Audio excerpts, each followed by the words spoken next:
En el tercer vídeo dedicado a las clases .2D y al tipo de datos polígono, vamos a empezar a estudiar con detalle el código asociado a la clase y a las funciones que gestionan polígono. Empezamos por la clase .2D, que como recordará, su representación es muy simple. Cualquier objeto de la clase .2D es en realidad una pareja de datos doble, donde guardamos la coordenada de cualquier punto en el espacio 2D. Por lo tanto, los campos X e Y nos sirven para guardar la coordenada de cualquier punto. Bien, al ser una clase, proporcionaremos constructores. En este caso, al no haber memoria dinámica, no será preciso que escribamos ningún destructor.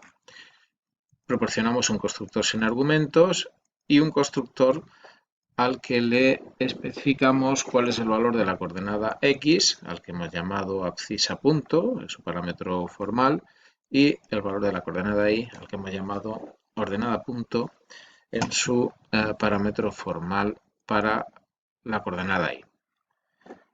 Si observamos su implementación, veremos que es realmente simple. El constructor sin argumentos básicamente no hace nada, solo nos permite la creación de un objeto de tipo .2D, por supuesto con sus valores X y indeterminado. El constructor con dos argumentos, como puede ver, lo único que va a hacer es llamar al método setCoordenadas y va a pasar a ese método los valores recibidos, y el método setCoordenadas simplemente, como puede ver, se encargará de colocar en los campos X e Y los valores recibidos. Abscissa., se copiará en X y ordenada., se copiará en Y. Por lo tanto, tenemos, una vez construido el objeto, tenemos con el método setCoordenadas la posibilidad de modificar las coordenadas de un punto. De hecho, observe que el método setCoordenadas se encuentra en la zona pública de la clase y eso nos va a permitir esa modificación de coordenadas. Realmente es algo interesante. Para la modificación de coordenadas, para la consulta de los valores de los campos X e Y, disponemos de sendos métodos getX y getY, que como puede ver simplemente devolverán el valor de los campos X e Y. Y en cuanto a métodos de cálculo, tenemos los métodos es igual a y es distinto a, que nos van a devolver verdad el primero si dos puntos son iguales y verdad el segundo si dos puntos son distintos. Se compara el objeto implícito con el objeto explícito al que se accede por la referencia a otro en ambos casos, y si nos fijamos en la implementación observaremos que, en primer lugar, el método es distinto a se basa en la ejecución de es igual a y, como puede observar, devolverá el valor contrario a lo que devuelve el valor es igual a, lo cual es lo que estamos esperando. Algo es distinto cuando no es igual. Mientras que el método es igual a va a comparar, como puede ver, los valores de X del objeto implícito con el valor del campo X del objeto explícito. Y también va a comparar la coordenada Y de ambos objetos. Por lo tanto, como puede ver, si son iguales tanto la coordenada X como la coordenada Y, entonces el método devolverá verdad.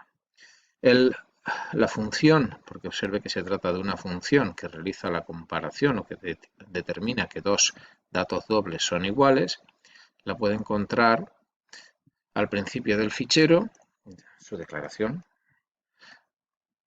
de manera que esta función, como va a ver a continuación, se basa en el valor de esta constante doble. Su implementación la verá al final del fichero, y por el hecho de que esté declarada en el fichero .2c2cpp, se considera que es una función, no digamos que privada, pero sí es una función que solo puede utilizarse dentro de este fichero. Por lo tanto, los métodos de la clase pueden usar esta función, no se puede utilizar fuera de este fichero. Y aquí tiene la implementación. Realmente lo único que va a hacer es calcular la diferencia en valor absoluto entre los valores recibidos y si esa diferencia es más pequeña que la constante establecida, o sea, si los valores son muy próximos, tanto como queramos establecer en esta constante, nos dirá que los valores son iguales. Así pues, no necesitamos una igualdad absoluta, sino simplemente que la diferencia entre los dos valores sea menor o igual que el valor de la constante que establecemos en este punto. Bien, nos faltaría por estudiar el cálculo de la distancia euclídea, que como puede ver es bastante sencillo. Lo único que hacemos es calcular el cuadrado de la diferencia entre las coordenadas x, el cuadrado de la diferencia entre las coordenadas y, sumar esos cuadrados y calcular la raíz cuadrada, que es la fórmula que implementa la distancia euclídea bidimensional entre dos puntos. El valor devuelto, como puede ver, es un doble. Y en cuanto a métodos de entrada y salida, tenemos un método FromText que se encargará de tomar del flujo de entrada el valor de la coordenada x y a continuación el valor de la coordenada y. El método contrario, toText, escribirá en el flujo de salida el valor de la coordenada x separado del valor de la coordenada y, los dos en la misma línea, separados por un espacio en blanco y con un formato predeterminado como está viendo aquí. 5 casillas y 2 casillas de ellas para la parte decimal. Por lo tanto, al disponer de 5 posiciones, la parte entera dispondrá de 2 casillas. Recuerde que una casilla está reservada para el punto decimal.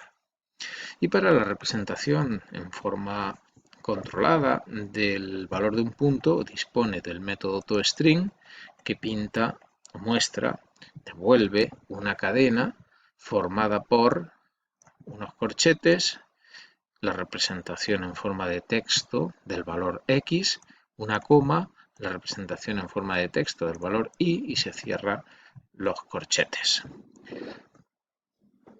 Una representación un poco más elaborada es la que nos proporciona el método toString recta A, que nos indica o quiere indicarnos, en este caso, como puede ver, el método tiene un parámetro formal, otro que es un dato de tipo .2d, o sea, una referencia a, y lo que hace simplemente es indicarnos que se dibujaría una línea desde el punto implícito a el punto explícito. Observe que utilizamos el método toString para componer una cadena que sea agradable a la lectura, utilizando la función toString. Y finalmente, pues bueno, proporcionamos también una función, en este caso no es un método de la clase, que nos muestra el valor de un punto utilizando un mensaje que le suministramos de forma adicional como un parámetro más a esta función, además del punto que queremos representar. Ese punto lo pintamos con el método toString, o sea, componemos la cadena y lo mostramos y lo precedemos de este mensaje. Así que, como puede ver, se trata de una clase bastante típica, bastante sencilla de gestionar, de escribir. En cuanto a la clase polígono, en cuanto al tipo polígono y sus funciones, indicar o recordar que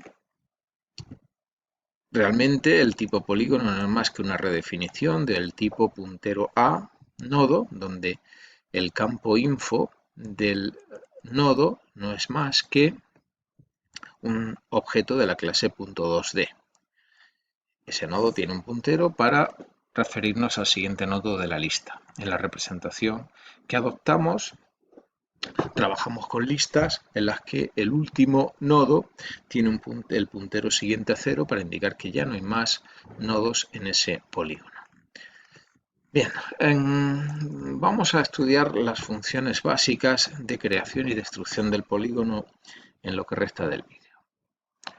Para la creación de un polígono arbitrario a partir de unos puntos que nosotros decidamos, disponemos de la función creaPolígono con dos argumentos.